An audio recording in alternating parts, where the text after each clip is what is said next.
Welcome to HardReset.Info channel, dear viewers. In front of me printer Epson L3160 device, and now I'm gonna show you how to copy documents in black and white.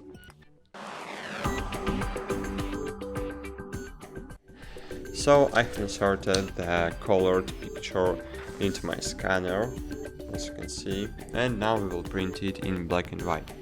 So find the copy in the main menu, click copy, find here black and white, click OK and click start.